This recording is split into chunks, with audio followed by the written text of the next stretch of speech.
Good morning, everybody. Good morning. Sorry about the so much stuff going on with the, like I said, playing for the conference. I got pressed the wrong stream. I did this one, the prayers, and so that probably caused some confusion. Anyways, I want to give a shout out real quick, and then we'll go into stuff. And forgive me if I get a phone call from some of the priests. There's just a lot of like trying to get everything ready to go. We're like 3 weeks, I think, till the conference, so it's starting to kick up. I'm really excited about that. It is going to sell out, so get your tickets if you haven't already. Also, keep in mind if you want to avail of the hotel deal. That hotel deal with our partner hotel, those tickets, to book a room's over $200 now. The deal is you get for $115 if you're a conference attendee, but that expires on the 26th, so you can't after that you can't avail of the deal. So don't wait too long. Where is the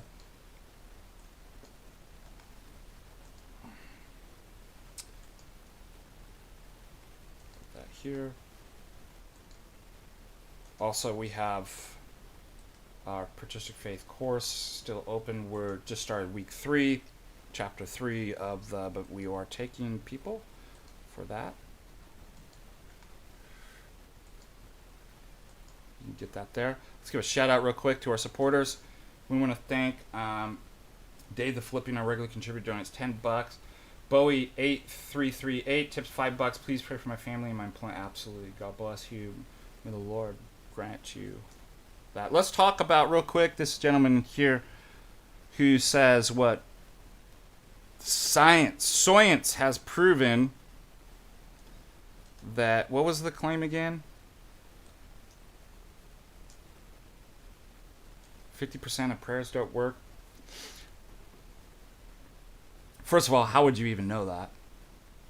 Number two, do you have a complete incorrect understanding what prayer are not magical incantations that I want this, I'm praying it, it didn't work. So there's where you're wrong already. God answers your prayers, but not as a genie. He doesn't give you whatever you want. He, first of all, the primary purpose of prayer is to establish a relationship in which you humble yourself, right? You petition the Lord with your requests and know that his answer, which may not be an answer right away. Sometimes prayers take time. So how is science going to collect? You would have to have an omniscient, you'd have to be outside of the universe to actually judge it and see every single piece and how that actually works. So you can't actually make a stupid claim like it doesn't work.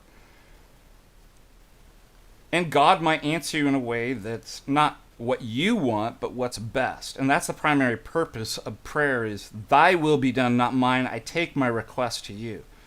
So, of course they work, because God exists, first of all. And God will answer your prayers. He says, Scripture says, he's faithful to answer them. It doesn't say he's faithful to do whatever you want and do whatever you request. Nobody ever said that. So that's a straw man from the beginning. But think about it. If I can prove the impossible to the contrary, it's impossible accidentalism. That means there's a personal God who reveals himself and interacts with human beings, who's omnibenevolent, omniscient, omnipotent, and he answers your prayers. Maybe not the way that you want, but the purpose of prayer is not what you want, but what's best for you. So there, you're refuted. I answered you.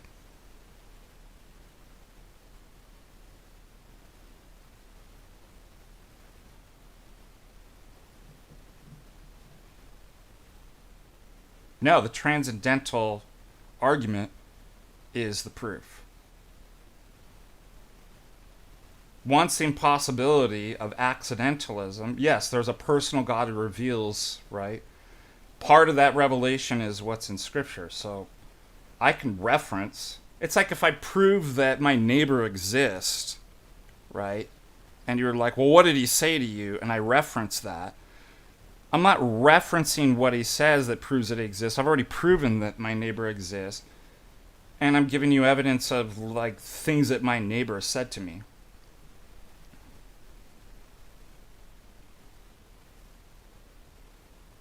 Yeah, of course there's a better plan.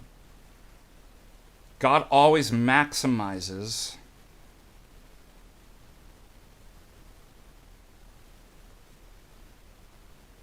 the very best situation in the end. He allows the evils. This is Theodicy 101. He only allows evils insofar as that, and he doesn't create it, that he can bring about a greater good. You have no standard to actually say what's good or evil.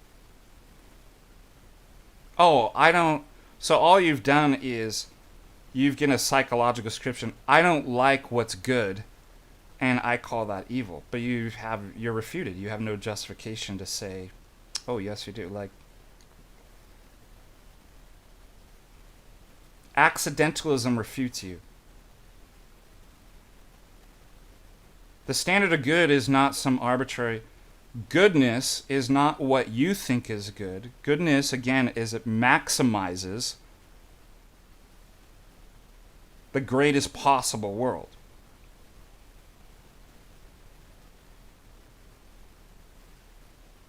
I mean, and this is so stupid. Parents themselves allow bad things to happen and don't prevent it if they can bring about a greater good. We do this stuff all the time. Yeah, there's bad things in the world. You can coddle your children and never let them go through anything bad. Or you can allow it insofar as even as a finite being, I could bring out a greater good by allowing them to go through tragedies, go through, falling down and different stuff like that. And they grow. If that's possible for a finite being to do, of course it's possible for an infinite, omnibenevolent, all-good. So you have some arbitrary standard that an all-good God will never ever allow anything bad to happen. Now the problem is God could create a world like that, but he would have to eliminate free will. And if you eliminate free will, it's a lesser world. And so the definition of omnibenevolence is not your definition. It's that God maximizes the good, not eliminates it at every single second.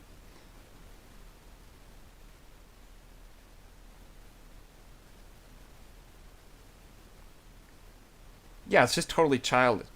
I want this bubble wrap for infinity from my parents, and if they don't give it to me and do what I say, even though I have no standard for what's good or evil, my dad's evil. So, Justin Henley donates $5. Paul Deacon, would you say forgiveness and justice are good? And those necessitate the allowance of evil.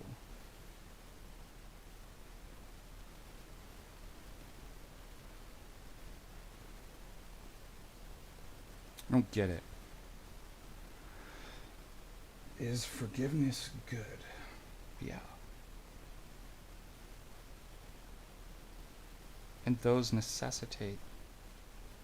Oh, I see. Yeah. Could you, if you didn't have justice or forgiveness,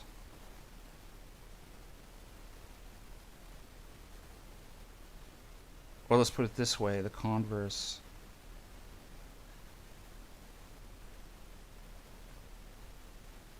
If you didn't allow for somebody to do an evil or bad action, could there be other? That's another thing too, is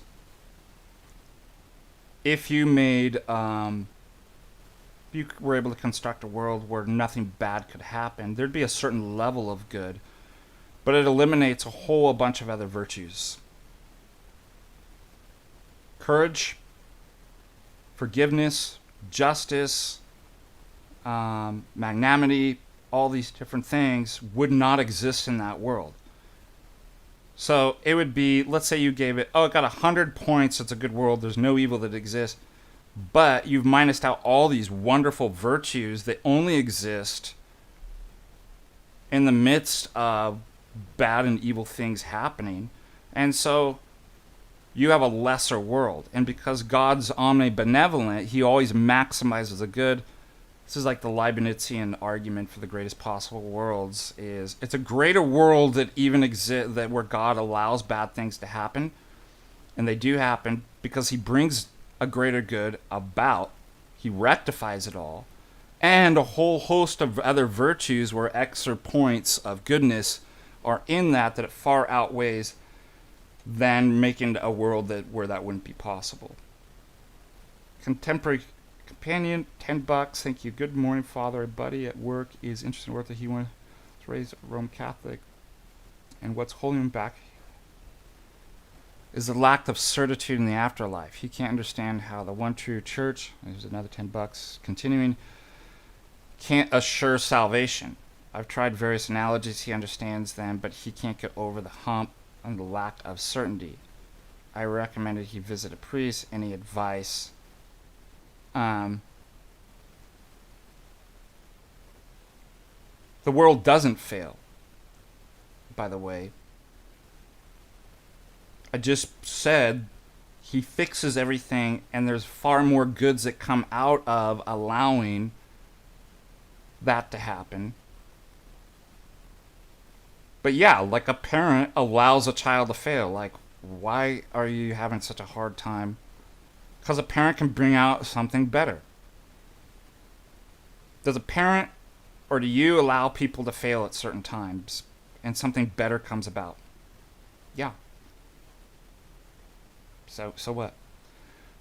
Going back to contemporary companion, the problem is if you were guaranteed your salvation,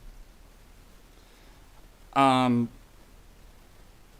wouldn't be motivated to work to become better.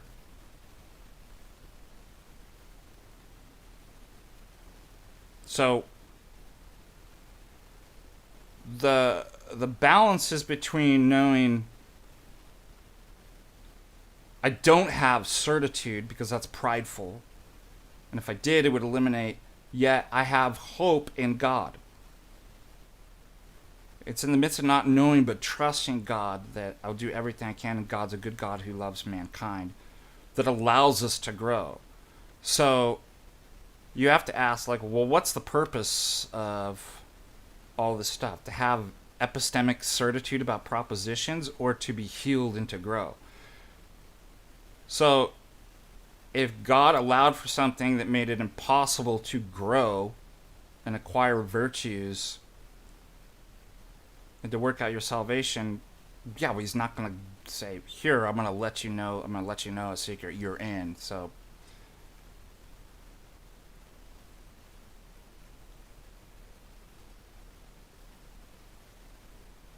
but how does Roman Catholic? I don't think Roman Catholicism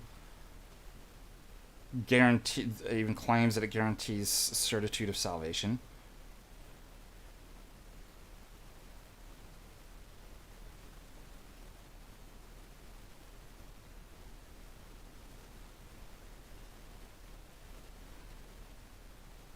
Yeah. Oh, Caxi, are you 15 years old? Like, you got these stupid hereditary. Have you not actually even taken like a philosophy 101 or epistemology, like?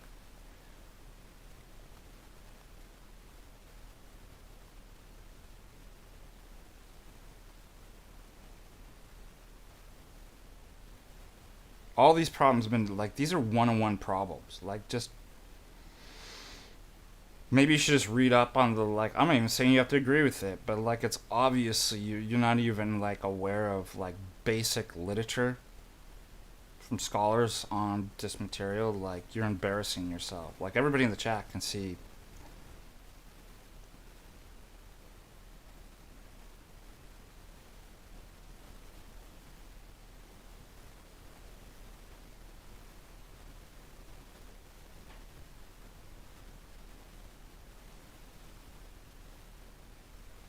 Yeah, if you're ignorant and you're disordered and you're full of vice, of course you hate goodness, truth, and beauty and objectivity. Like, you need to go to a rehab program. I don't know what to tell you.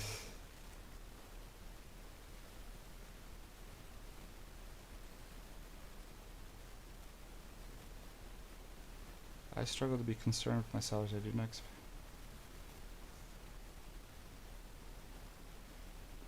Fear is just the beginning of wisdom. And what Scripture means by fear, too, is not like, I'm petrified and I can't do. It means a healthy respect, right, of things greater than you. I stand in awe and fear before, such and such. But yeah, you shouldn't be doing stuff because I'm scared I'll get in trouble. You should be doing stuff, and it evolves into this.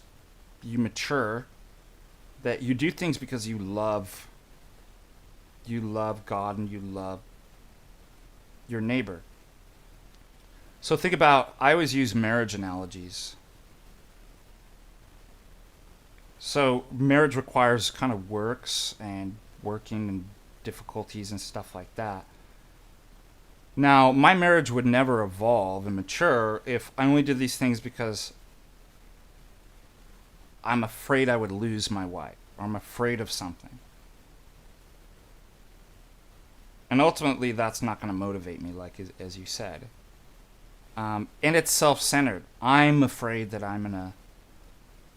Love is self-denial, where I'm like, I do the things for my wife because I want what's best for her. It's an altruistic, and that motivates me.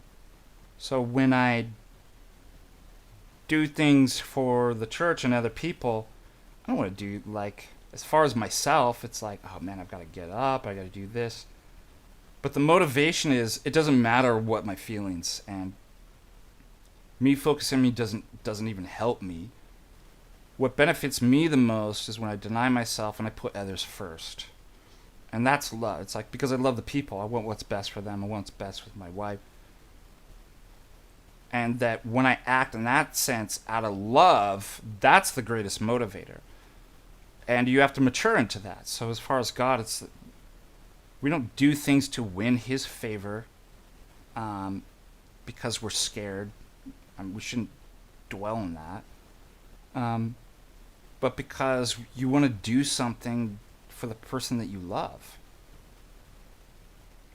And you want to do stuff because it develops your relationship with the other, whether that be your neighbor or God himself. That is the best motivator.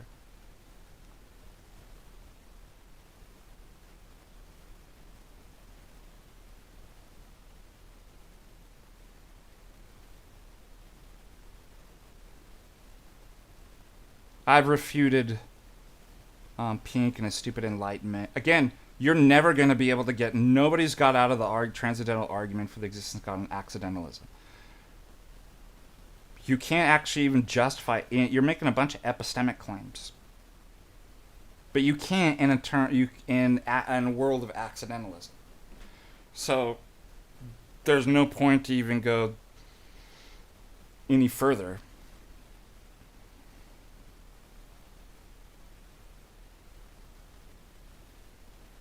Yes, it's better to act out of love and fear. And like I said, it's just like the way, like child development. Children probably first do things because they don't want to get in trouble, but they mature, right? They realize, hopefully, that they get to a point where it's like, I do things because I love my parents, I love my brothers and sisters, etc.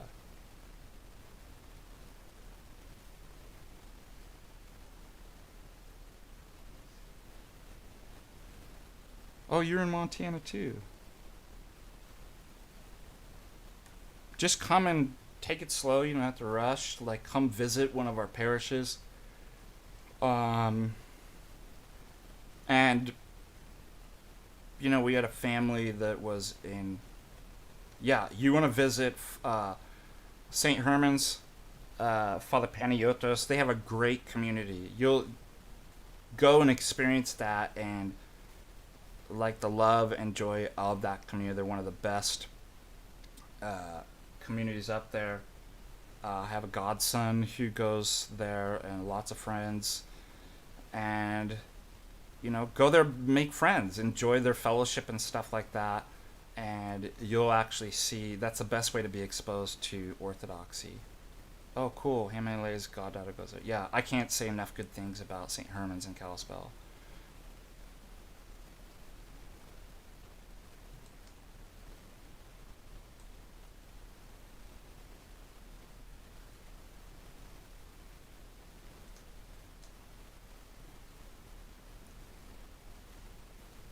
Yeah, I've already refuted Matt Dillahunty a million times.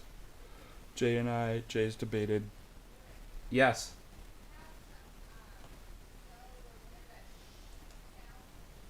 Oh, do I have some mic problems?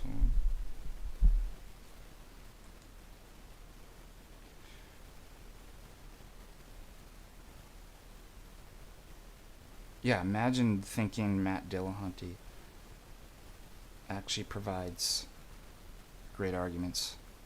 Is it still staticky? I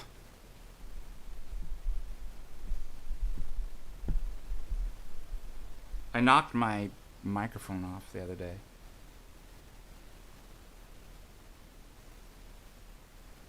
So you can't defend your position, and so you run away. Oh, shocker. Yeah. I told you, it's a 15-year-old.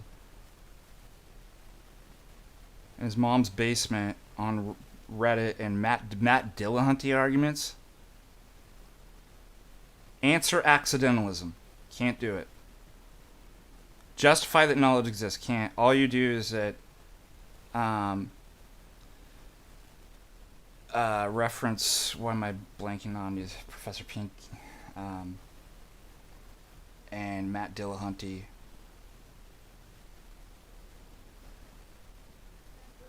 Is it still staticky?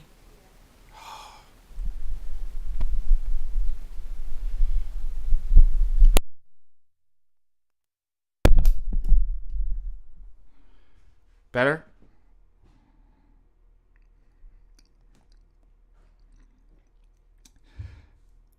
Love hurts.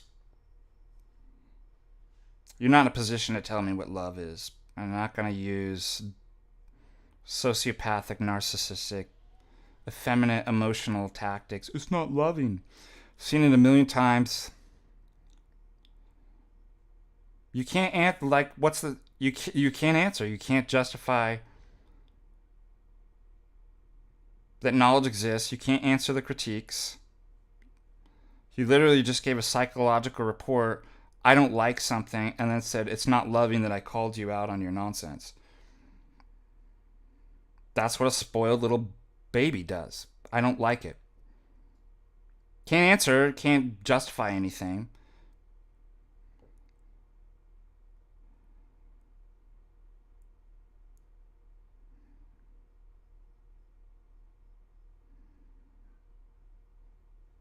Yeah, exactly.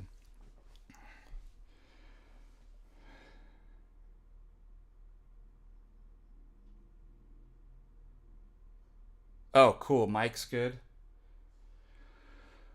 Oh man. What is up? What's going on?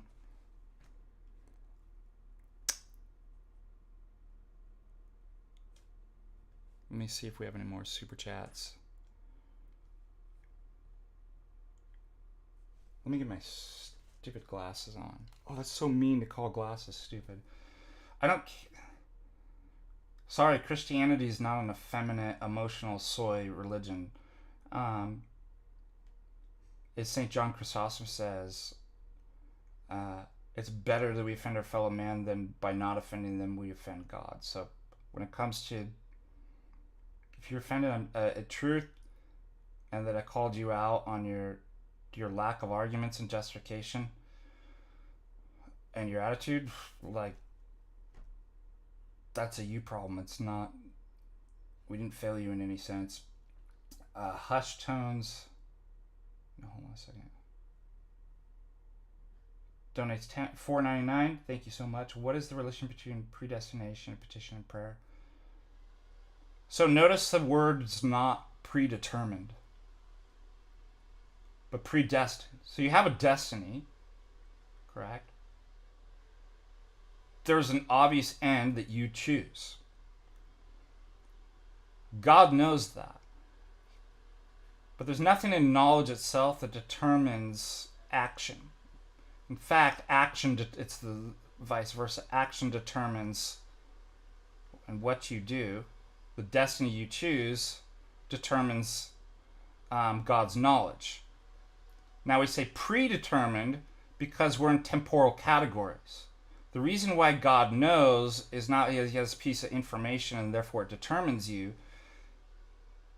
God doesn't exist in the temporal categories of past and future. He's an ever-present.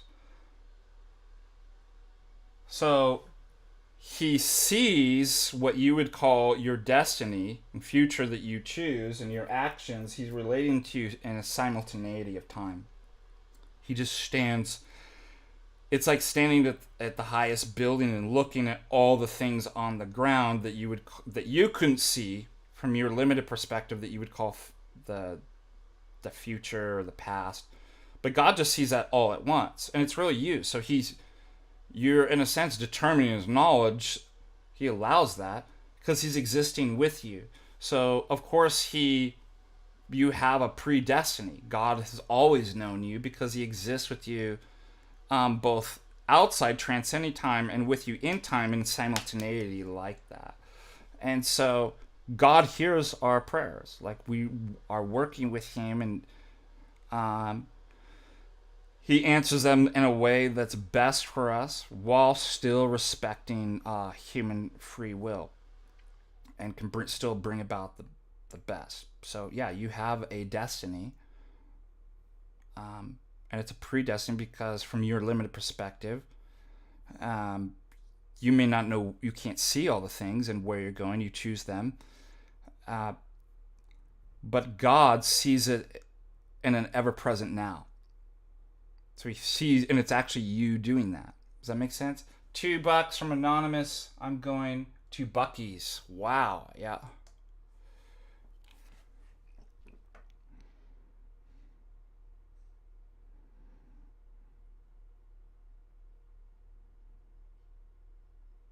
You can always visit my parish. We have the bishop coming in for Pentecost, Holy Spirit Monday, Wednesday, a liturgy, divine hierarchical liturgy be announced, and then the conference. Our two parishes here, Holy Trinity in Butte, and then the mission satellite parish in the Helena area in Clancy called Holy Ascension. And then our other sister parish is St. Herman's in Kalispell.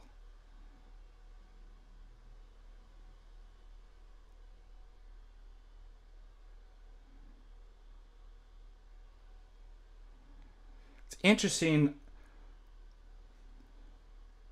Speaking about talk therapy and stuff like that, I'm reading The Ethics of Beauty by Timothy Patristic. He's talking about that talk therapy doesn't do anything. He's going through a section on PTSD and the trauma, both moral and psychological, that happens from war and stuff like that. And that talk therapy actually produced more suicides among soldiers. So venting and talking, we're like told this, but it actually isn't actually doing anything. And the therapy that actually does work, and he's arguing for, is liturgy. Because what happens is, through trauma and somebody in PTSD and stuff, they've excommunicated themselves. They're isolated. They have trauma that's brought them out of community and liturgy, and so to speak, and they're beginning to unravel. So it doesn't, talking about that sometimes makes it even worse. It reintroduces the trauma. If there's nothing to accompany to bring them back into communion and restore their humanity, right? Which is the context of liturgy, it doesn't do anything. So the secular psychotherapy and talk therapy actually is counterproductive. The name of the book is The Ethics of Beauty.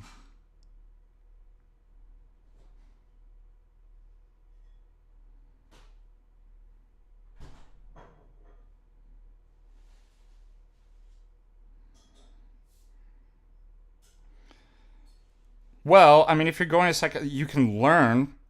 I mean, you're in a really good position, Rainy Lodge, to see what all the theories are, see what doesn't work and what works.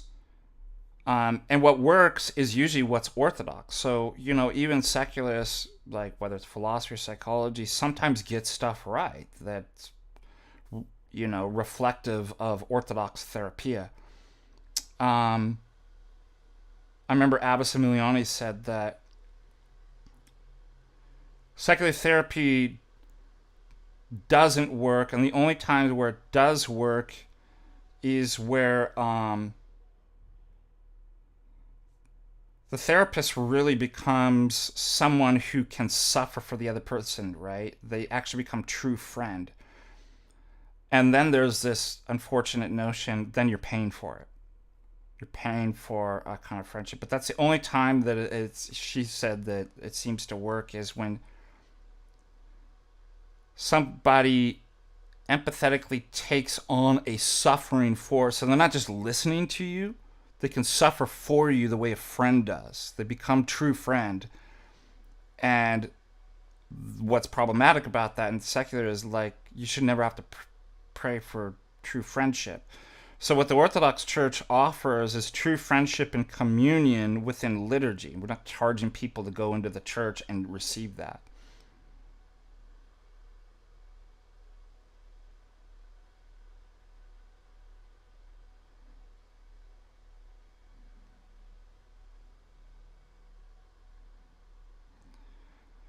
Max Waterhouse, if I join the Orthodox Church, must all my sins against others be amended in order to receive absolution?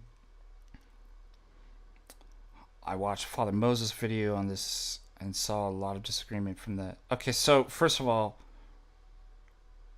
there's never any must. It's not a legalistic system. It's a courtroom. It's a hospital. So how far you go into confession is up to you. The further you go, the more you're healed. So Christ says to the paralytic, do you want to be healed? Because your life's going to change. You can't be a victim and can't rely on being paralyzed there's a accountability that one has to take. And God will never force that on you. Now, the priest will at times, if he determines that you're just trying to use this mechanically as some type of incantation to legally absolve you, he will withhold absolution for your own healing. So it's not a legalistic saying it would harm you if I gave you absolution. And again, even if the priest announces, if your heart's closed, if you have hate towards your brother or something like, you're not going to receive the healing graces in the sacraments of the Eucharist and Christ. So it's not even going to do anything. So you have to ask, like, why are you confessing? Are you confessing because you think it's a law that you have to do all this stuff and win favor with God, and then you'll get the magical pronouncement of, oh, you're okay now? Or do you want to actually become better? Do you want to become like Christ? Do you want to be held captive by passions and hatred and anger and stuff like that? Or do you want to get over it? And so the priest will just declare, be like, if he thinks that you're going through that mechanically for your own benefit of your soul, he'll say, "I didn't. You're not actually repentant." So, how can God? The one unforgivable sin is blaspheming the Holy Spirit. What that means, it's not a single action; it's an unwillingness to repent and to forgive. And so God's not going to go, "Well, I don't care what, I'm going to force that on you." If somebody doesn't want to be healed and doesn't want to repent or forgive it, God's not going to force the person. So always think about it in terms of, it's not legalistic, it's a therapy, and it's respecting of free will.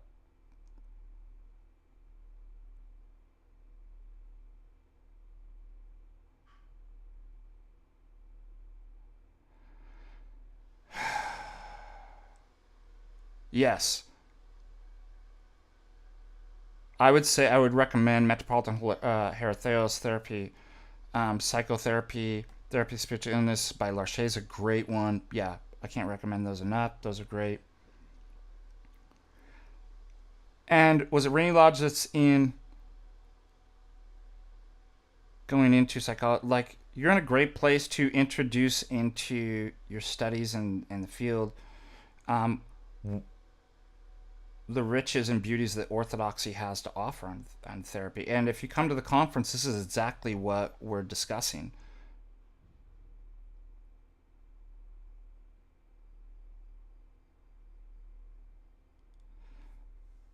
Yeah, that's one of the problems with secular psychotherapy. It's reductive. It reduces everything to an intellectual problem. And Dr. Timothy Patristic even says, even in Freud's anti-rationalism, because he reduces everything to irrational kind of desires, the subconscious, he uses rationalism to get to that point. And so it's still stuck into the same problem of that the problem and the starting point is, I just got facts wrong in my head, that everything's man's just reducible to problems of the brain, materialistic problems, intellectual problems, and stuff like that. That's why you see, particularly among progressives, a thoroughly reductive program. They really believe that all the world's ills, economic, poverty, moral, social ills, is just a problem that people just don't have enough schooling. And so if everybody just could get poor communities just get a college education, that would just fix, as if that's the problem. We just don't have enough facts in our head. You see, if we just did, we'd know. But it's thoroughly materialistic and reductive. The problem is problem of the will and the soul, spiritual issues. The intellectual issues are emergent phenomenon of, they're a symptom of a deeper, more underlying problem. And so how is secular psychology and therapy going to answer and fix these things when it's addressing the wrong thing? And it's kind of like contemporary medicine too. Prescribing stuff, right, that never heals. It just covers the underlying, like you being aware of the underlying disease, physiological disease that's producing it. Doesn't actually heal, just masks it. It gets you to kind of ignore and not have to pay attention to the problem. But it's like, yeah, but the disease is still in there. The medicine just doesn't cure the disease, it just covers and masks it. That's why you don't find doctors going, well, look, we've got to cut out sugars, processed foods, get you on a better diet, health, and stuff. Like, they give you a pill.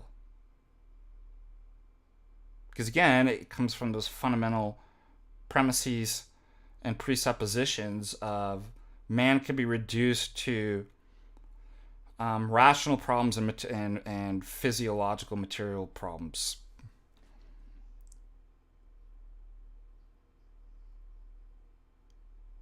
Unrelated question: how do you go about studying? In particular, how do you go about reading books? Do you mean as many books? If you have time and you have a program to do, I encourage the Trivium and Quadrivium through like a Great Books program. You could look at something like Thomas Aquinas College or St. John's in Santa Fe or Annapolis and see how they kind of organize. Those are ordered in such a way that you're not compartmentalized, but also kind of a historical approach as well as like an integrated topical approach. That's how I did it. That was my foundation. Now I read and study according to like themes and stuff that I'm working on because I've already formed a basis in terms of classic liberal education in the Trivium and Quadrivium. But I would recommend that's exactly how you go about studying if you wanted the best sort of kind of found formation. Kind of Trivium, Quadrivium, great books, classical liberal arts education.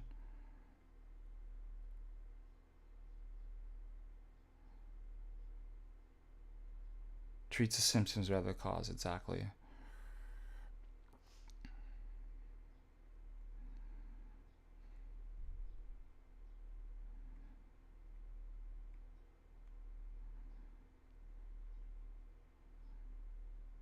Yes, tomorrow night I'll talk at the St. Paisios Brotherhood about betrayal. We've all been betrayed and how we forgive.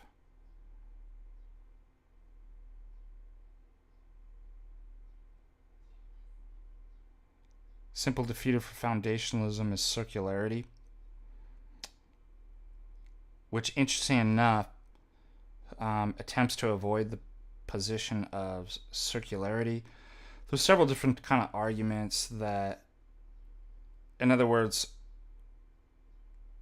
foundationalism, a couple different things. It assumes what it wants to prove, namely that knowledge exists, and if knowledge exists, this is how you know it is because of foundation. So it's viciously circular. Well, how do I know it's foundationalist? Well, if foundationalism's true, then that's how we'd know. Number two has the problem of arbitrariness, because if you have a foundation, it means there's no further reasons that justify that. So I could have the opposite foundation, and I can't say, well, which one am I supposed to choose?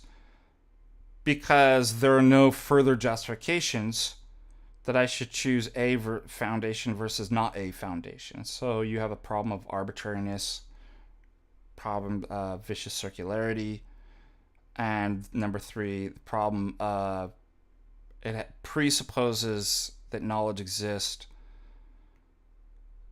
before it can establish knowledge exists. So as the problems also number five of autonomous epistemology, that admits that it may be possible God doesn't exist. We'd have to find that out. But if God is the necessary condition for the possibility of knowledge because accidental is false, then it has to say what? That it's both possible and not possible that the necessary condition for the possibility of knowledge exists, which is a contradiction. So there's about 5 arguments real quick.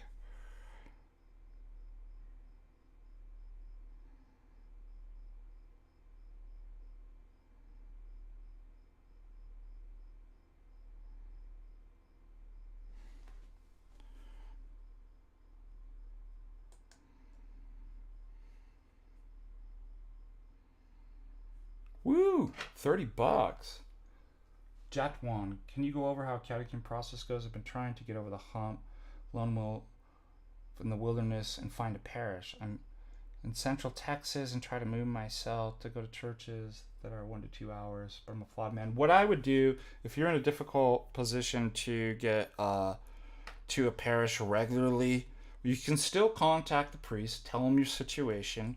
They'll probably set a type of schedule. Obviously, it's too difficult to get there every Sunday, maybe once a month or so. Could you do that? They'll set some sort of schedule.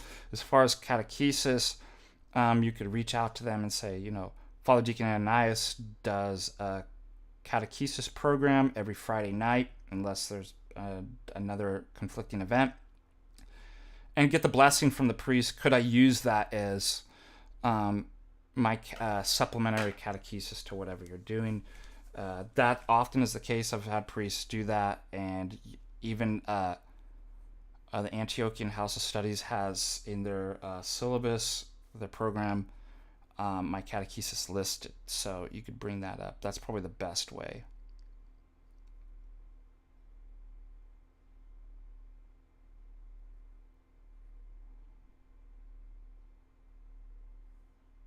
Where do I start to become Orthodox, or which of your courses do you recommend? Well, you don't need to take my courses to become Orthodox. I would say start... now, those can benefit you in Orthodoxy, just learning how to think critically, and study the history of philosophy, logic, and epistemology, but that's not necessary. I would say start with St. Athanasius on the Incarnation is a good wonderful place to start. St. John of Damascus, and I would suggest start reading the lives of the saints as well, so it doesn't just seem like intellectual systematic theology or something like that, but you start to see how those things are lived and incarnate in the lives of the saints. Take a catechesis course like myself, that I'm giving myself. We're going through Father Pomazansky's book. You can start reading kind of Orthodox dogmatic theology, kind of lists out in kind of a more systemized way. I think that's good.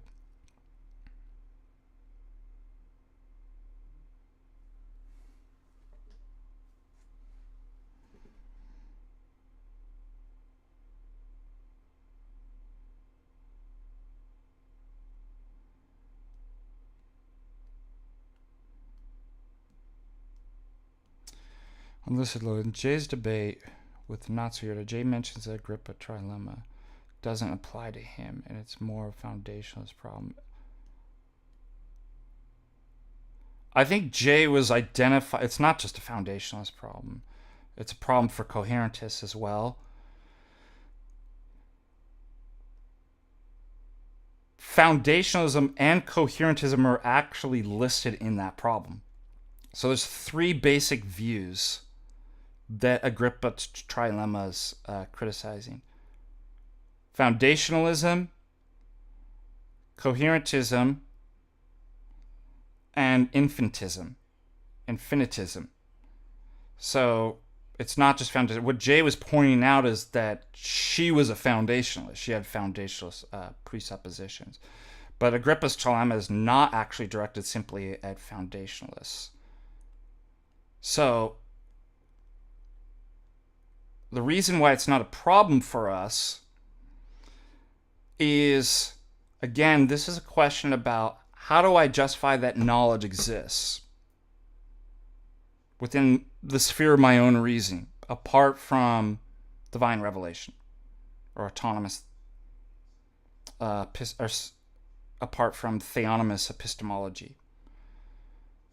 And what that would require is there's only three options. And I can pull up real quick because my most recent paper, I deal with this. Let me just so you have a visual.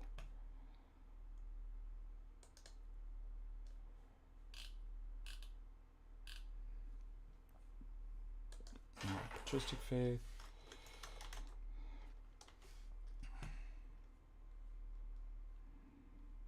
Man, this coffee got me really jittery today for some reason.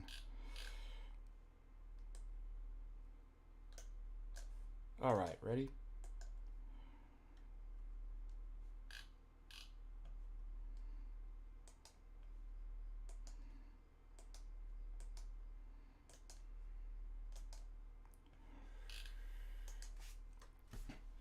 In this paper, I actually go into Agrippa's trilemma, also known as Munchausen's. Agrippa was a Pyrrhonian skeptic, and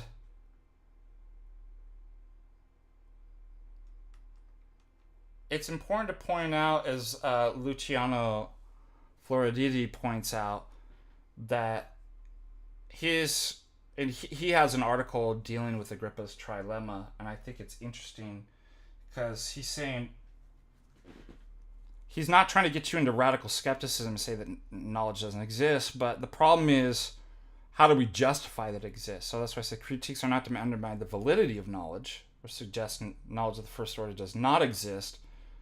We're looking at how we justify that. So that's why I have this paper entitled Meta-Theoretical Justifications.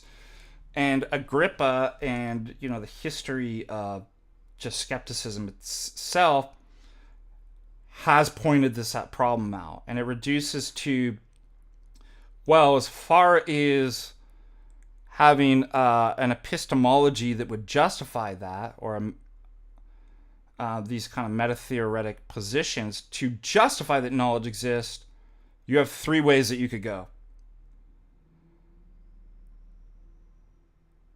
You could go the radical skeptic view that none of our beliefs are supported. Okay, so the knowledge doesn't exist. So you're a radical skeptic.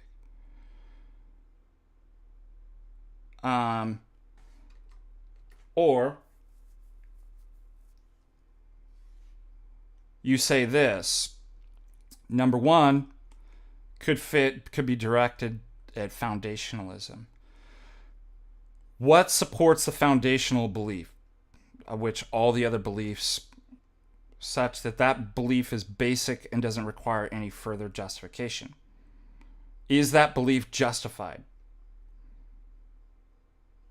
What do you have? You have two ways to go on that.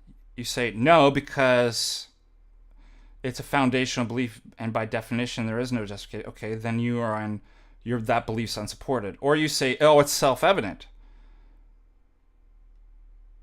It is a justification. Well, how do I know that it's that it's self-evident? I already have to presuppose and believe what I want to prove. And then you have all the problems again that, well, it's true if it's true, and if it's true, then and knowledge exists, then, and if the other ones are false, well, I just have to assume what I wanted to prove. So foundationalism really kind of goes into number one. Our beliefs are actually unsupported, and you can't justify knowledge exists. Okay, what's the other way? Our beliefs are supported by an infinite change of beliefs and justification. That's the case. That's infinitism. You don't have knowledge. Or your beliefs are supported by a circular chain of beliefs. Now, what coherentism really does is it basically kind of posits, well, if the circle's big enough, then that can be a justification, which is silly. Furthermore, the belief that coherentism is the justification can be put into a proposition that's a foundationalist belief anyways. Like, how do I know that? So it really kind of reduces to foundationalism as well. And so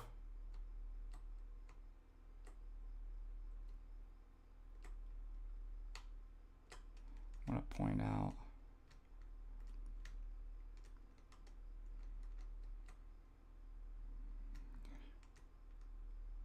Daniel Scaravati points out one of the problems concerning foundationalist view, surprisingly, has to do with circularity, which is supposed to be the problem most affecting coherentist view. On the other hand, so notice, this is cool, this reversal.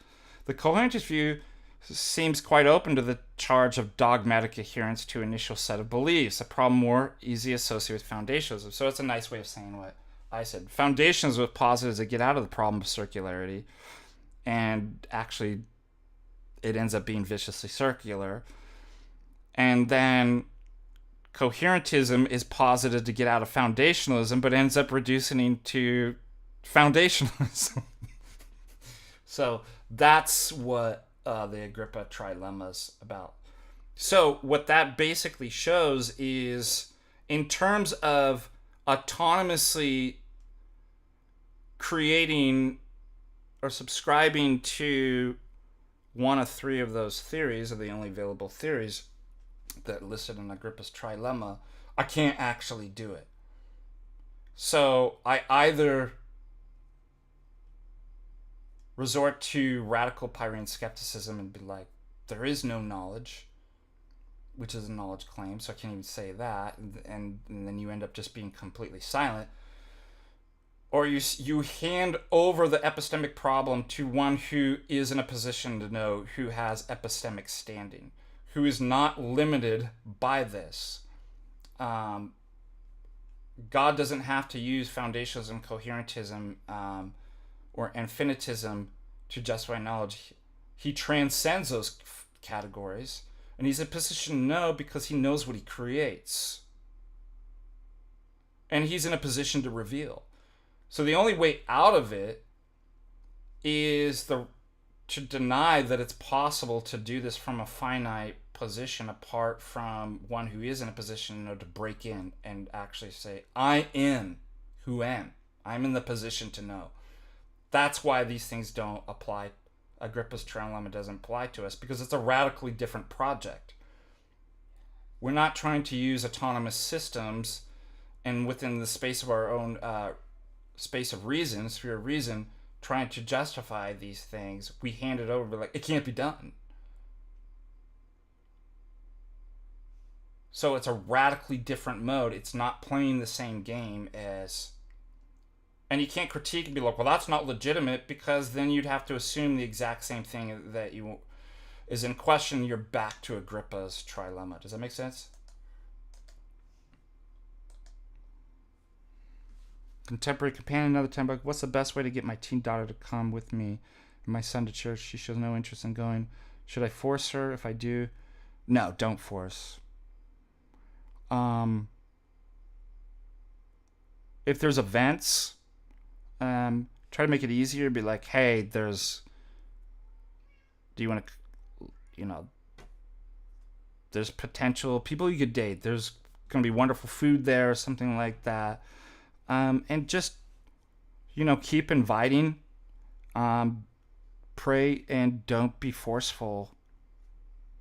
And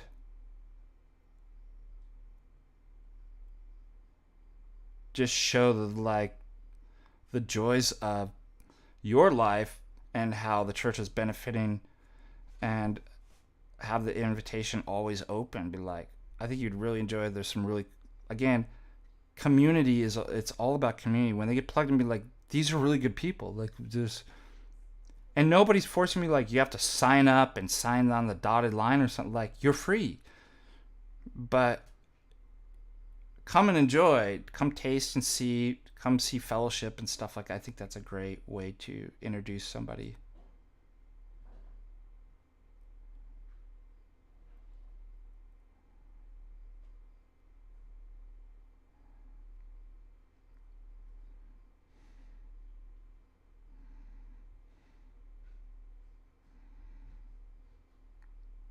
Yes, that's why I put in the paper unlisted logos. I use Agrippa's trilemma because it points out the failures of autonomous epistemology to be able to justify that knowledge exists. Now, it doesn't mean that knowledge doesn't exist or that we shouldn't use it. I'm just saying those things can't do it. It's like anything. There's tools and stuff like that are useful for 7-7. You know that certain tools, like, I can't use this wrench to do this. Like, it's incapable. It's not the sort of tool that could do that.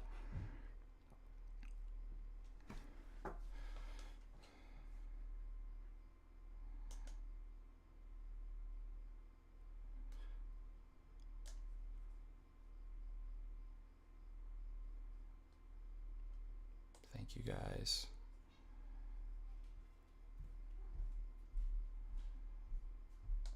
But again, just remember, Jay wasn't saying Agrippa's trilemma is a problem directed at foundationalism.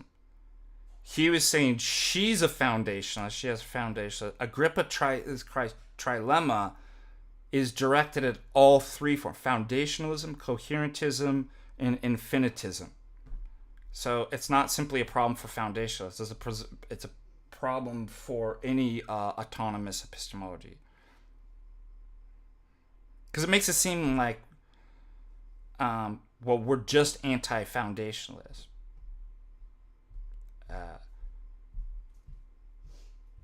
And therefore, you must be a coherent. It's like, no. there's elements, I'd say, of both. I think sometimes the foundationalist has good critiques of coherentism, and coherentism has some good points that it makes about problems with foundationalism. But the problem is none of those can actually do the work.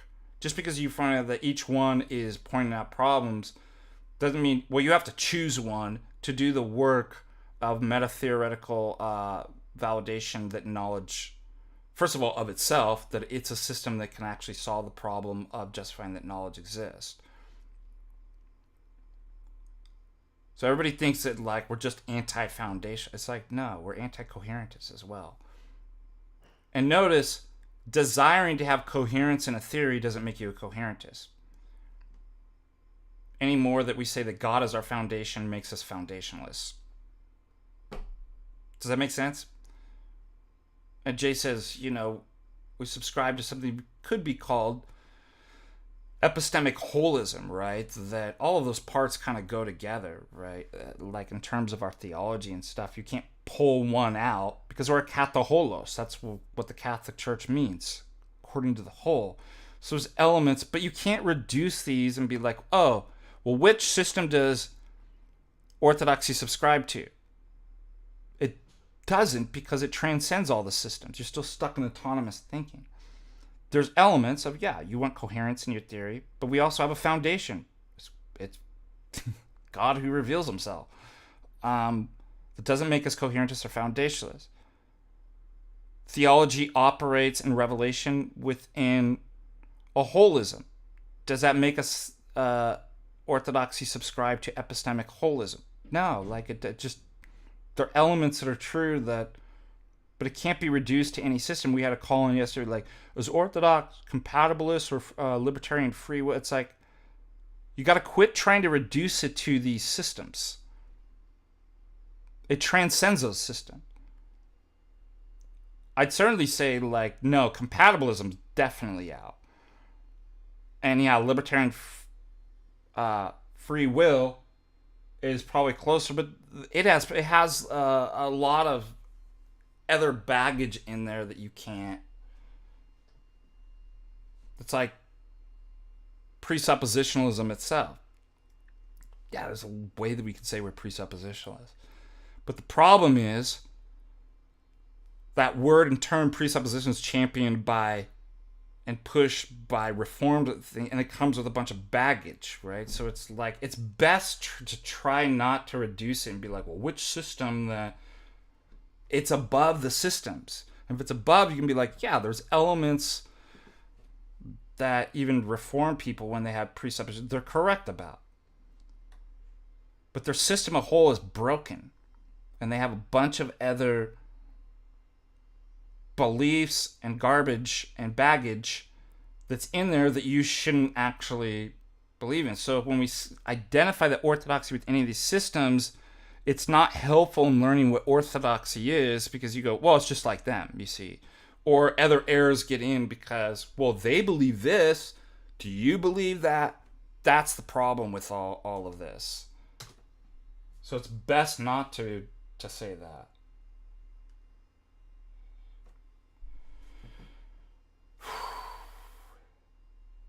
All right, other questions. Infinitism is that every belief is justified by another belief ad infinitum. So there's no end. And that notion of infinity is the justification. Which again, like, well, how do I know that an infinite set of beliefs would be a justification? Well, just believe me, bro. Because I posit it. Because if it's true, it's true. So they all kind of reduce to kind of circularity, to found it like self-evident. Well, it's just self-evident. Like, that's my first principle. That's axiomatic. Do you see? Daniel Lamone sends in a super chat.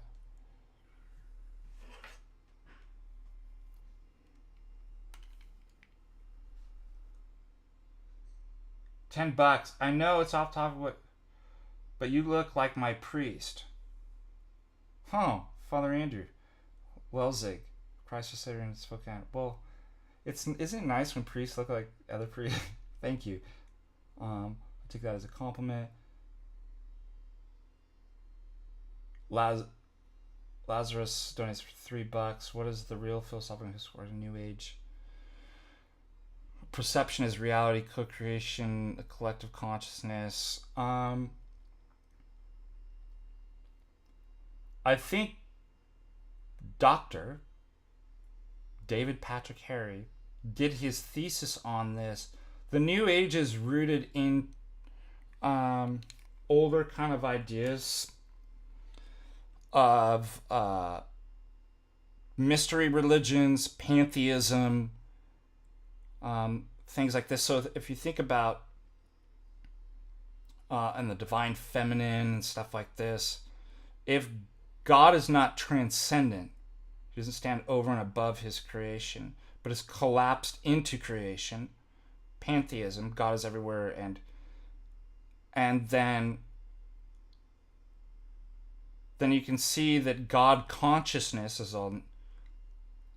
is the world. It's all the kind of world together. Furthermore, perception is reality. I think that you also get elements of Eastern Oriental religions. But I wouldn't be surprised to find out that both existentialism and phenomenology play an influence in this. So the rejection of metaphysics, that we could know these things. I mean, this starts obviously with Kant, Hegel, Husserl, and that, metaphysics is dead. We can't answer these questions or know these things. So we start with, and Descartes really introduces this too. Descartes. So there's a lot of things kind of going into this. But the first thing that you know in Cartesianism, according to Descartes, is yourself, that I exist. The second thing that you know is devoid from the external world, because you don't even know an external world, but your self-presenting thoughts. So that there's a green cup appearing greenly and roundedly to me. There may not be any external green cup, but there's a perception of it. There's an immediate presenting of what it's like, a phenomenal appearance that we call perception. And so Descartes says, well, how could that be wrong? It's you're either being perceived to or seeming to or not. Because I bracketed the question of whether my perception matches with reality. So that has to be indubitable. The perception is the perception, just definitionally. And that carries into phenomenology too. Well, because metaphysics is dead, we can't actually get outside of our own mind. Then what? We stick with the phenomenon, the phenomenal appearance of the world, and we make a philosophy around that. So I think that plays a part in it. Like I said, then you even get, in terms of modern science, pulling from kind of Eastern ideas of what's also known as panpsychism. So in some sense, it's a sort of kind of idealism, almost like Berkeley, right? So think about like quantum mechanics and stuff like that. You get a picture of the world that, like, actually there is no material world. It's all just kind of energy and strings and stuff like this. And that ideas are the real thing. The idea actually can collapse the wave function and determine reality and stuff like this. And so there's been a move recently, and you even have this within multiverse and stuff like this, that all of it's just mind. It's just consciousness. The whole world's just consciousness, and there may not be any material world. So I think it's a hodgepodge of different kind of things. and New Age is definitely influenced, but probably goes all the way back to kind of these mystery religions and pantheism as well. But thank you for...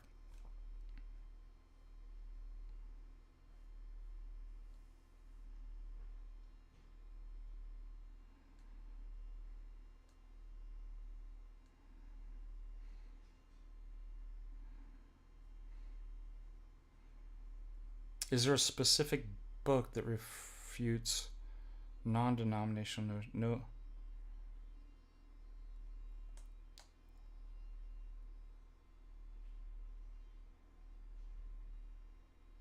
I don't know if there's a specific book on that or not.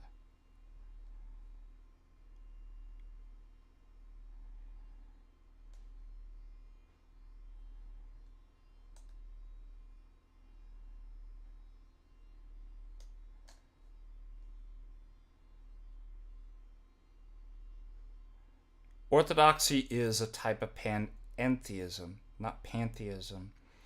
Now it just depends on what you mean by the term panentheism, but that God is distinct from his creation. He's transcendent, but he's also immanent within it, and all things move, live, and have their being through him in his divine energies is a form of panentheism.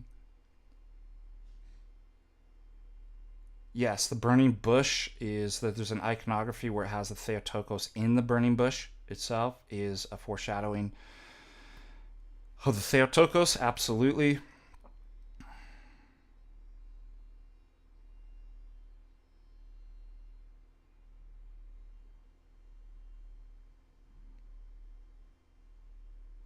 You know, part of the problem with this too, there might be I can't remember, Father John Whiteford might have like one of the little kind of pamphlets or something on that, but for the most part, because orthodoxy is holistic and it doesn't have this kind of Western scholastic approach, it's often rare to, unless somebody had a specific project and did it, which again is, it's rare to find that there's one single book that deals with the some of these issues, and so it takes the hard work. That how do we know a denomination is false? Well, because the history of the church, the councils, you've got to look at all the parts. And as far as I know, there's nobody that's written a specific. I mean, you could look maybe possibly articles and stuff like that, but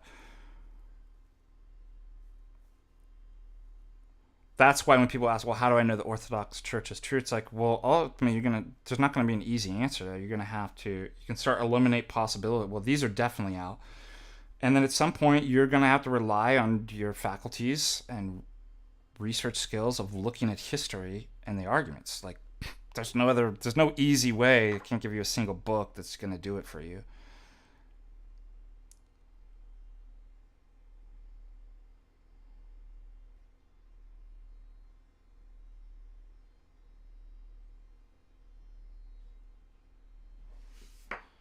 Other questions?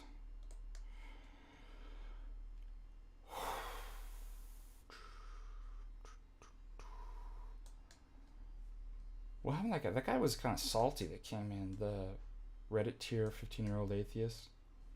I don't like it, so it's not true.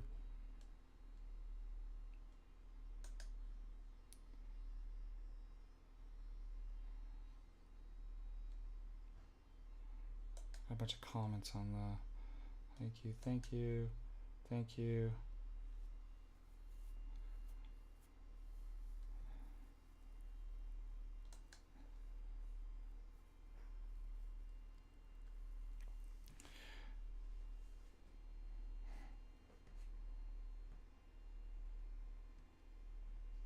You know what I should have done? Like, as I use this tactic, why don't you repeat to me what our argument actually is? So you're saying you hate first of all, you're gonna have to lump.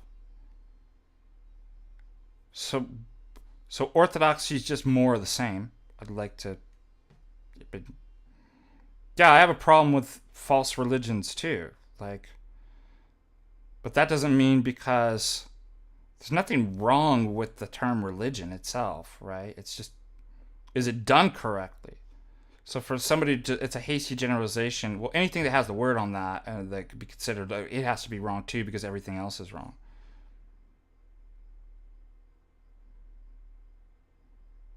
I've run into 5 17-year-olds that have been mistaken, therefore all 17-year-olds are mistaken. So it's a fallacy of hasty generalization. But like, so what is orthodoxy? And why don't you and repeat back? Tell me what the argument is. This is what we always see: is that look, you may disagree, but in order for you to even get to the point of disagreeing, don't you need to know what it is that you're disagreeing with? So what's the argument? You can't say Matt Dillhunt is the argument. What exactly? That's the details that matter. That's what I should have done, just thrown it back on and been like, what do you even think our argument is?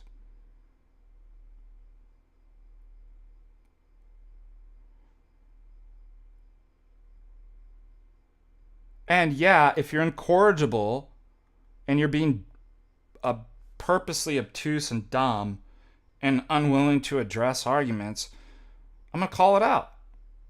Oh, that's so mean. I don't care if you think it's mean. You're not in a position to determine what's loving, what's mean, what's kind. Like, does it change the argument?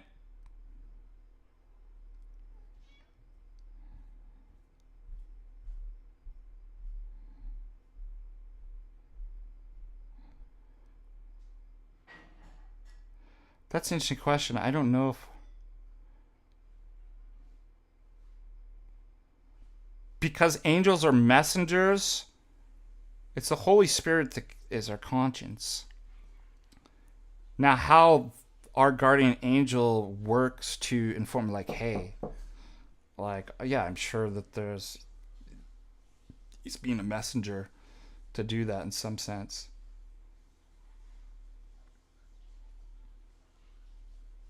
Or at least at times. Because he works with it. Like, if you were commissioned to be like, guardian, look, like, wouldn't you remind the person you're guarding that of certain things? Apostolic succession, great question. So, apostolic succession is not just tactile lineage that you can trace something back. If you look, for example, it's the councils. If you look at the Confessions of Josephus and the Council of Jerusalem, and it talks about the bishop. So let's even go back further. Let's go back to Saint Ignatius of Antioch, and he says the church is where the bishop is. So that's apostolic. We know that the apostles appointed bishops. So then we have to ask, well, what and who is a bishop? Bishop has to normatively be ordained by at least 2 or 3 bishops. That's right. So there's a notion of they have to be in conciliar relation. So you can't have a linear just line. They have to be in communion with other bishops and actually ordained. So that's a necessary condition. Okay. So, and they have to hold to right belief formally, so they could be materially heretic and stuff like that. But the grace of the church, right, so that we're not Donatist, does cover them on that until they're formally excommunicated or they formally go out. They're still in communion. And the doctrine of the church and authority preserves their error, right, until God officially deals with it. So, the reason why Catholics and Protestants can't have apostolic succession is because, first of all, they don't teach right doctrine and they're outside of the church. So a bishop who was rightly ordained and was in communion, has apostolic succession, can depart from that communion, and the apostolic succession is broken. Just because he says, well, but I was it. It's like, but you're no longer, the lineage is cut off. So that's why it's not tactile. It requires at least those three things. Catholicity. How can you have apostolic succession in the Catholic Church if you're not Catholic, if you're not part of the whole in communion anymore? You can't pass, and then once you're out, you no longer have the authority. If you were defrocked as a bishop, I mean, think about, can Nestorius start ordaining and laying hands on bishops and be like, well, they have apostolic? No, because he lost the power and authority by being outside. The bishop does not, and this is why we're not papists, the bishop is not a bishop alone. There's no one bishop any more than the one monad that's God. It's a Trinity. And so even the episcopacy is that way too, is that a bishop is only a bishop in terms of the conciliarity of being recognized by 2, 3 or more bishops. His ordination's done that way, has to be. So if he departs from the Catholicity of the church, he loses the power to ordain. And doesn't matter, but I drew out a line and put my hand, it's like, but you have no power to do that. Does that make sense? Schismatics do not have apostolic yet. So even if schismatics get the theology correct, they have no authority. They have, again, authority is in terms of Catholicity, and they're not Catholic anymore. There's no other jurisdiction that recognizes they're on their own. But I got all the theology facts correct. It just doesn't matter. You're outside the church.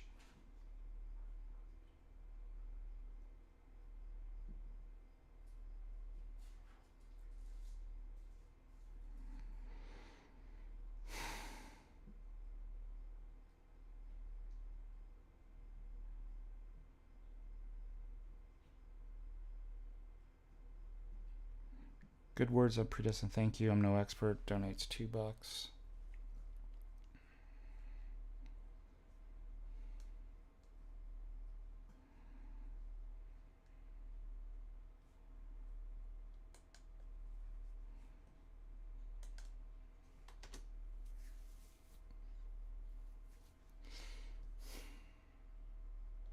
Other questions?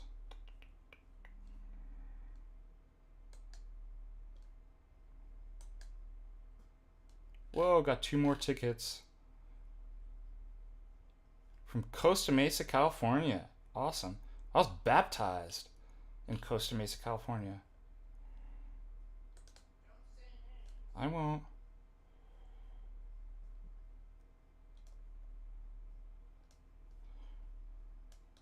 Ooh, selling up fast. You guys better get your tickets. Not yet. Not sold out yet, but we're getting close to our capacity and numbers. We're expecting to sell out after that, but there's still time to get tickets.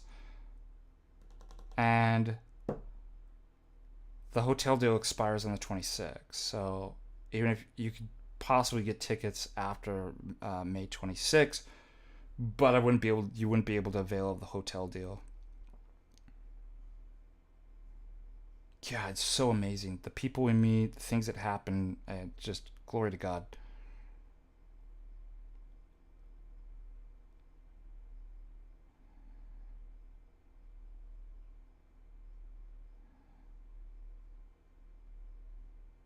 What's AS? Yet claim AS. Oh, apostolic succession. Yeah, I mean, that's the thing, too. People can claim all kinds of stuff, doesn't make it true. And if you look through the councils, if you look at the councils of Josephus, you can see that, I mean, it's so, like, why would simply just tracing back a lineage have anything to do with authority?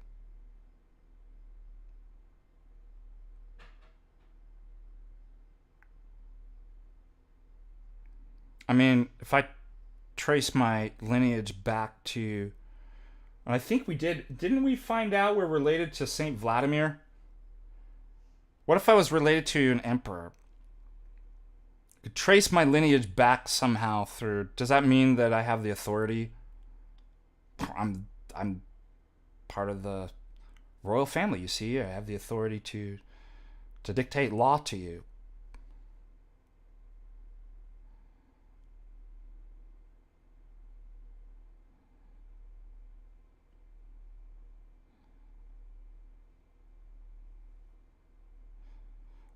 And also think about what communion means.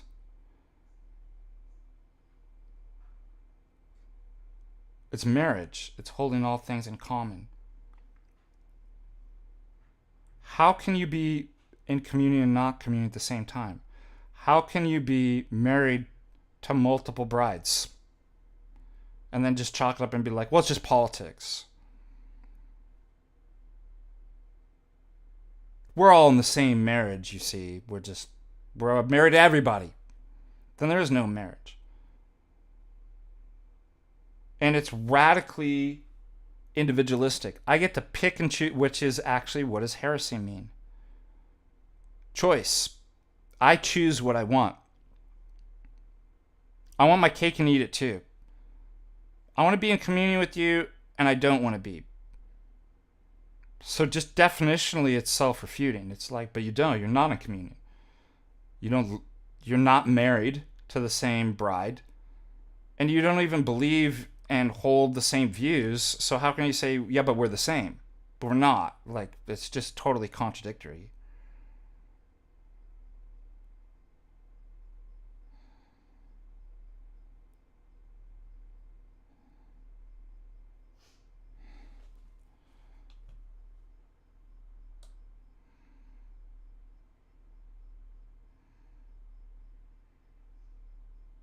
Yeah, so again, let me just repeat. You can't ordain somebody if you don't have the power to ordain.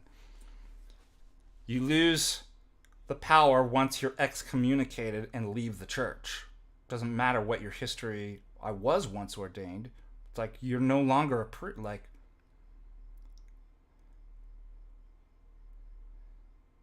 This is the problem with Roman Catholicism too, is that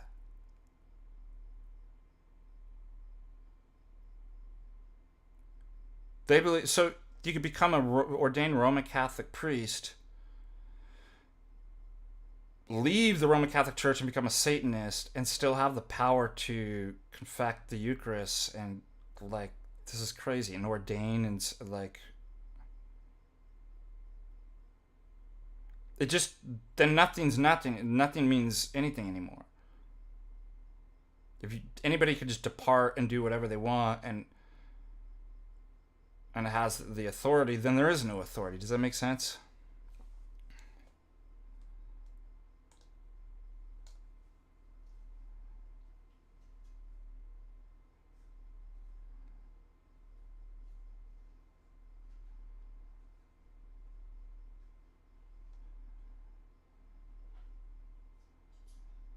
Yeah, exactly. If we split up every time there's a problem, then there'd be no church. There'd be nothing.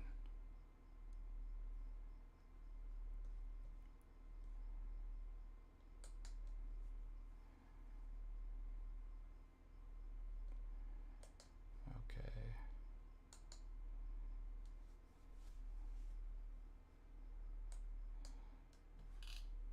More questions, and then we'll leave.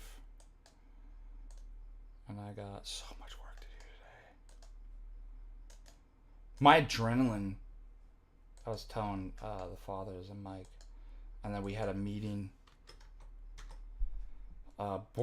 conference board meeting yesterday, plan, getting everything ready, and my heart's pounding, like, my adrenaline's going up, just like, as we get closer, just knowing, if you knew how many moving details and parts and how difficult it is to organize a conference, you'd understand like why my adrenaline's going up. And it's sort of like,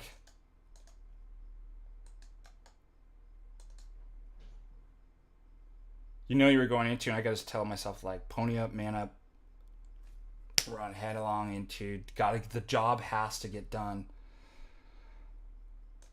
But it's going to be a busy 3 weeks. It's going to be even more busy because the week before, I'm going to have to do all this stuff while doing hierarchical liturgies, preparing for the conference. So pray for me. Let me see. I just want to send.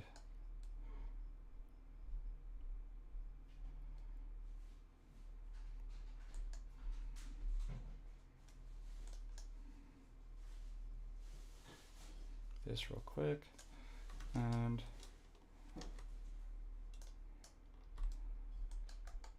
I'm multitasking. I've got 50 million tabs. I'm talking to you while sending off confirmations. All right.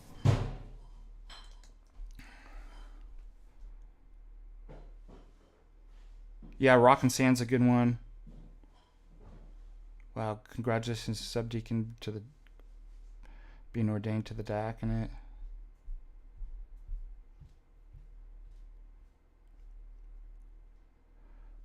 All right, couple more questions, and we'll depart in peace.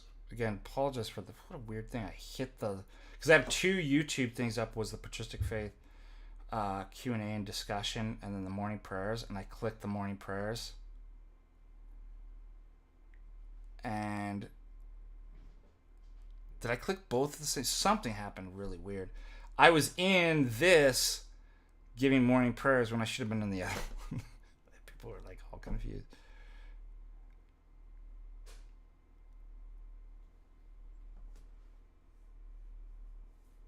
Pray. I mean, the history's been full of corrupt bishops. The road to hell is paved with the skulls of bishop. Was that St. Anthony's? I can't remember who. It's through the piety and of the people and committing to the changes that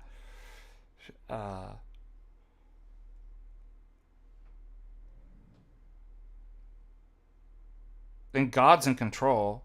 What it says, what men intended for evil, God intends for good. God still can work because it's his church.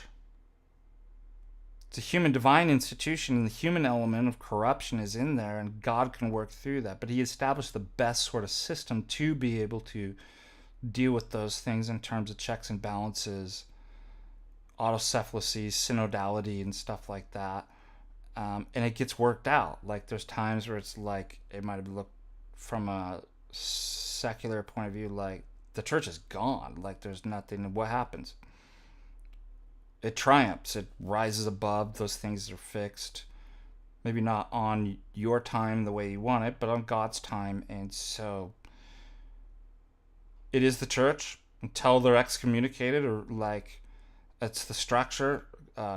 Christ promises the gates of hell will not prevail against the church, and they're distractions to you. So keep your eyes on Christ and the services and the sacraments in your faith. Like, what are you gonna do? Like, you're not gonna change the bishops. Like, God will deal with a corrupt bishop. Like, you're not gonna do anything about it. There ain't anywhere else to go. And so work on your faith. You're in the ark despite problems that are in the church, and God will deal with it.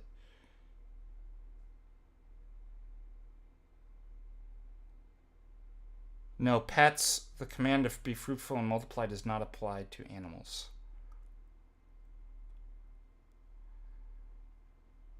He said to you, human beings, be fruitful and multiply. That's why it's not a sin either if your animal's in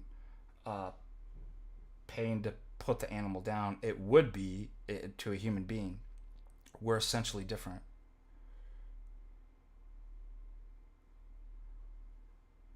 Vara, wow, $25. I appreciate all the content. Thank you so much. What a great donation.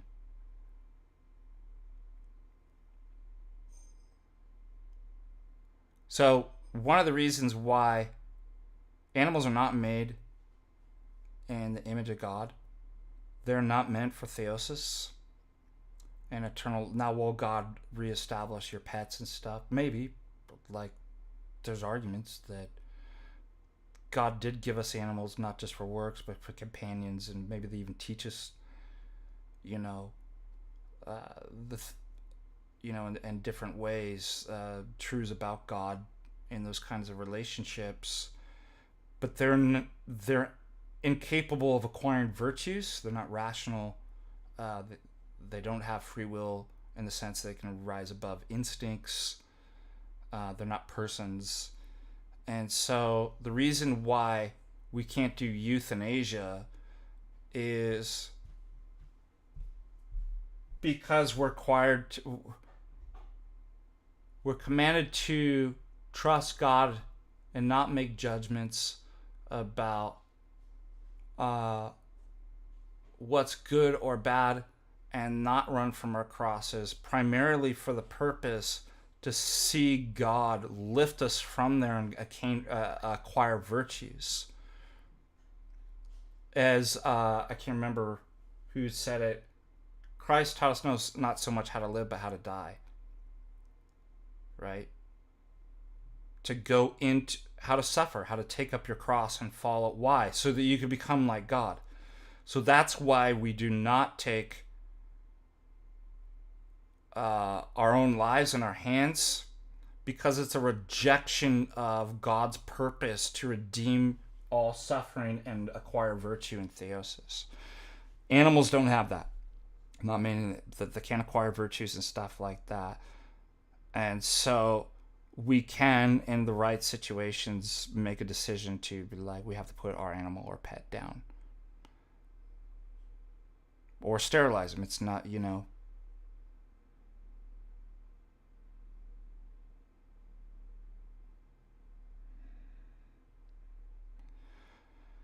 rationalizing the faith.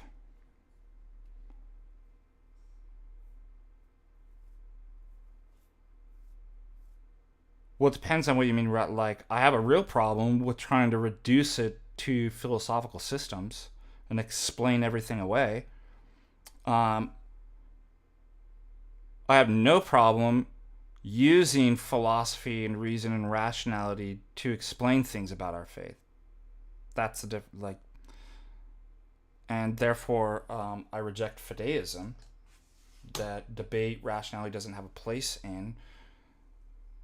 So we take the middle ground. It's like, yeah, some of the fathers were debated and were trained philosophers, and we use argumentation that's in the councils. We use philosophy.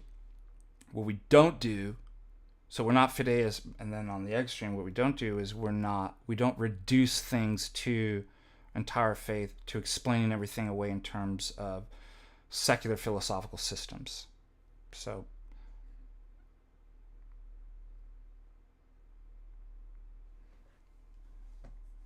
hey, sweetheart, are you almost ready?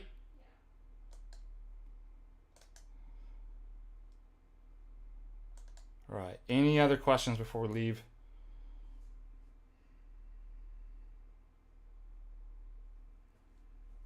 Thank you so much to all our contributors, supporters, the super chats. Jim Bob's going, I imagine, yes, so you could raid his. May the Lord God bless you and keep you, and let his grace shine upon you and give you good strength this week. Please keep me in your prayers. Please sign up for MontaNIKA while there's still tickets. And if you're interested in joining the course or availing the scholarship, please contact me. And till tomorrow, God bless all of you and keep you. And we will see you then. Bye-bye.